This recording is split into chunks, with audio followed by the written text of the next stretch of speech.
Olá, gente! Tudo bem com vocês? Sou Keila Batista, professora de História, e vamos aí continuar, discutindo o assunto que nós começamos na aula passada, que é esse processo de colonização do Brasil, Nós discutimos aí as capitanias hereditárias, No início a questão das expedições, até que tivemos então a expedição, de povoamento, e hoje nós vamos discutir, pessoal, os governos gerais, O governo geral e a busca dessa centralização administrativa, então, aí na colônia, tá bom? Então, vamos lá, pessoal. Dentro do sistema, das capitanias hereditárias que nós tivemos, a coroa portuguesa, ela procurou soluções diferentes aí para resolver essa temática na região, visto que as capitanias hereditárias, elas não deram tão certo assim financeiramente, apresentaram aí os seus problemas, as suas questões. Foi assim que ainda no reinado de Dom João III, instituiu-se então o governo geral, que foi conduzido por um funcionário do governo português, denominado então esse governador geral, e ele daria ajuda então aos donatários e interferiria mais diretamente então aí nesse processo de colonização, tá bom, pessoal? O que a gente tem é uma coexistência, tanto das capitanias hereditárias com o governo geral, O próprio nome já diz, ele veio aí para deixar a coisa mais centralizada, E, como eu disse, esse governo geral, ele coexistiu, junto com as capitanias, e perdurou, então, até 1759, onde, na história do Brasil, nós vamos ter, então, as reformas pombalinas, Então, aí a gente acaba deixando de ter o governo geral, que vem com o intuito de efetivar, então, essa administração de Portugal, então, aqui no Brasil. Vamos lá, então. Pessoal, então, os portugueses, eles acabaram escolhendo a capitania da Bahia como, então, a sede do governo geral, que foi, então, aí retomada pela coroa. A escolha, para que a Bahia fosse a sede desse governo se dava por interesses administrativos, pois essa capitania localizava-se em um ponto central da costa, o que, então, iria facilitar essa comunicação, tanto com as demais capitanias, também aí por conta do mar, como a gente sabe, a comunicação com Portugal era toda por mar, dentro desse processo, da colonização também da exploração da cana-de-açúcar, Ali foi erguida a primeira capital do Brasil, então Salvador, tá bom, pessoal? Então, por conta aí desse governo geral, nós temos aí, então, Salvador como a primeira capital, do Brasil. Depois a gente vai ter, então, a capital, ela passa a ser Rio de Janeiro, mas Salvador, então, é essa primeira capital, ok? Aqui nós temos uma vista, aí da cidade de Salvador, no século XVI, aí, que mostra alguns aspectos, a muralha que cercava, então, aí, essa parte alta, dessa capital colonial.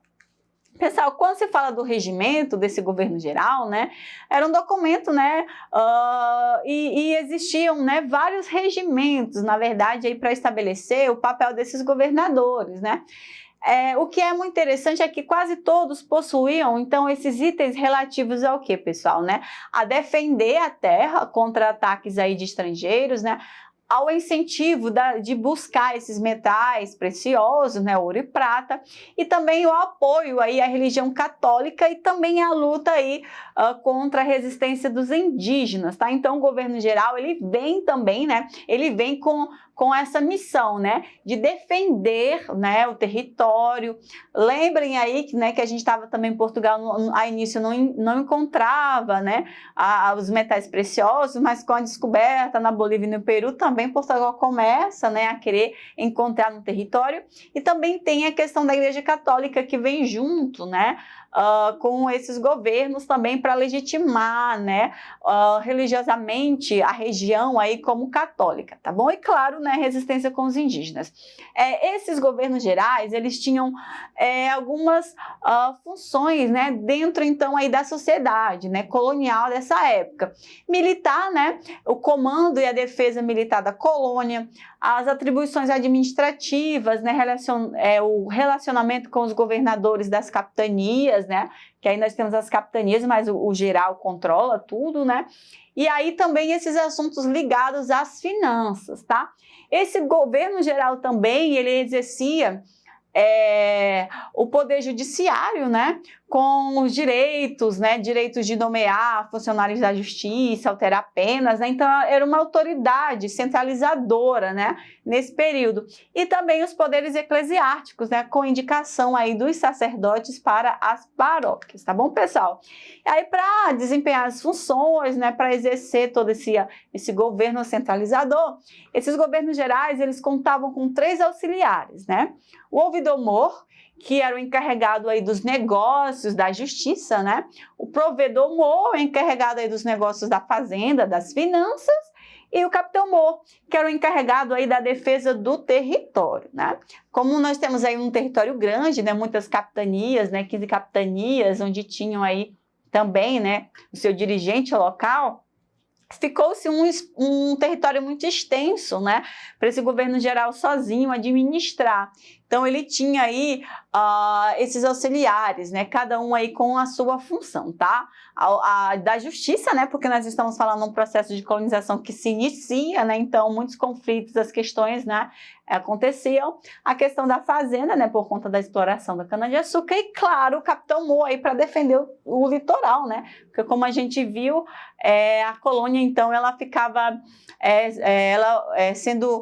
podia ser alvo, né, de contrabandos, né, de outras nações que também queriam explorá-la, tá bom? Pessoal, aí nós temos os homens bons, né? Esses homens bons, conhecidos como homens bons, eram homens, né, que participavam da Câmara. A gente tinha uma Câmara municipal, né? E geralmente eles não viam com bons olhos o capitão geral, o governador geral, né? Porque eles eram homens aí da elite, né, do momento, né? Pertencia a essa toda a administração das capitanias hereditárias, né? Então esses são os homens bons que faziam parte, então, dessas câmaras municipais aí das capitanias, ok? Falando de câmaras municipais, né, que a gente pensa câmaras municipais, mas sim, nesse período, né, do governo geral, nós tínhamos as câmaras municipais, e elas eram encarregadas, então, da administração do local, né, foram sendo estruturadas paralelamente à formação das primeiras vilas, né, então, a gente tem aí essa participação no surgimento das primeiras vilas. Sua atuação abrangia setores como abastecimento, a tributação e a execução das leis, né? Além disso, organizavam expedições contra os indígenas, determinavam uma construção de povoados e estabeleciam aí os preços das mercadorias, né? Então, a gente percebe como essas câmaras municipais, elas eram importantes também aí dentro desse processo de administração, né? E aí o governador geral, ele vem indicado, né, pelo rei, e aí eles acabam, né, com autoridade máxima, e por isso que acaba acontecendo aí essas questões, tá? Pessoal, nós temos 3 governadores gerais, né, conhecidos. Tomé de Souza foi o primeiro, né, fundou Salvador, fez a criação do bispado no Brasil, né, implementou então a pecuária, dava incentivo à produção da cana-de-açúcar, né? E também organizou expedições exploratórias aí para procurar os metais preciosos também na região, tá? E dentro desse período a gente tem a aculturação dos indígenas, né? Que é o período onde os indígenas eles começam a receber influências dessa cultura europeia, né? Também aí por conta aí da presença de religiosos, tá, pessoal? E aí a gente tem aí Duarte da Costa, né? Também foi o segundo governador geral, né? E aí é interessante porque nesse governo de Duarte da Costa vieram mais jesuítas, né, para a colônia, e a gente tem como destaque aí José de Anchieta, tá? Aí a gente tem aqui a questão da fundação do Colégio de São Paulo, né, que era um colégio aí religioso, né, para ensinar os filhos da elite e tudo mais, dentro dessa perspectiva da religião, né, no governo de Duarte da Costa, tá, pessoal? Foi também nesse governo aí que de Duarte da Costa, que o Brasil, então, ele foi, né, ele teve a presença dos franceses também, e também temos, né, a questão da aliança, né, dos franceses com grupos indígenas tupinambás, né, que invadiram, então, a Baía de Guanabara, no Rio de Janeiro, né, e fundaram essa França Antártica, tá bom, pessoal? Mendes Sá também, né, que foi o terceiro governador-geral do Brasil. No seu governo, os franceses foram expulsos aí por conta do seu sobrinho, né, que foi Capitão Moore.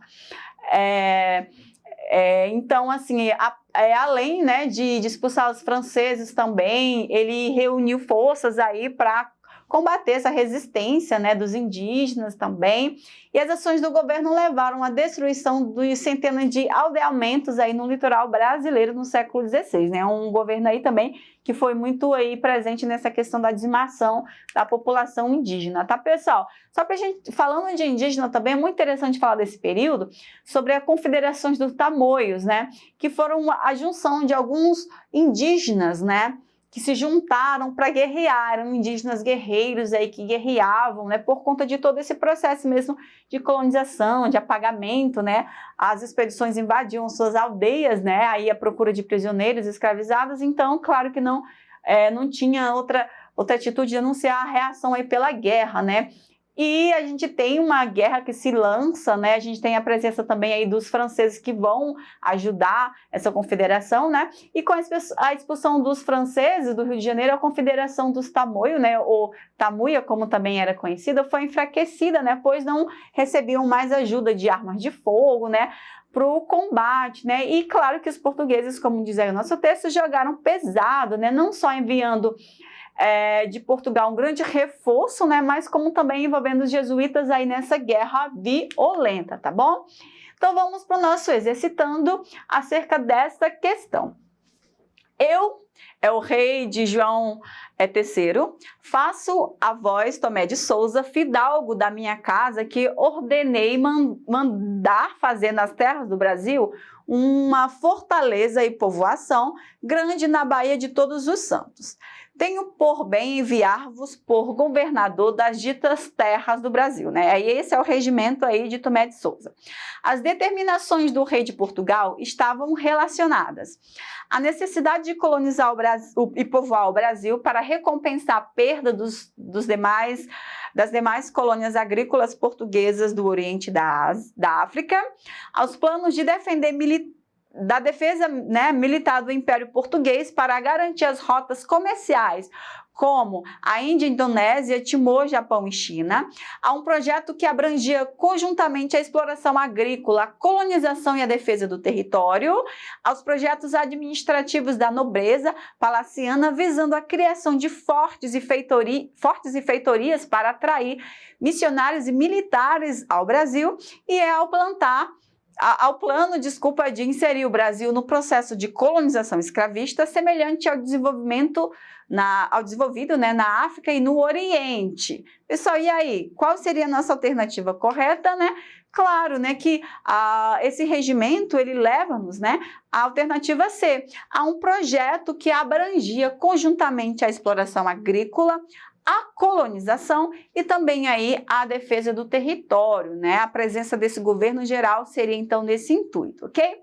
Pessoal, não esqueçam de acessar a nossa plataforma, pesquisem acerca dessa temática na história do Brasil e até a nossa próxima aula. Tchau!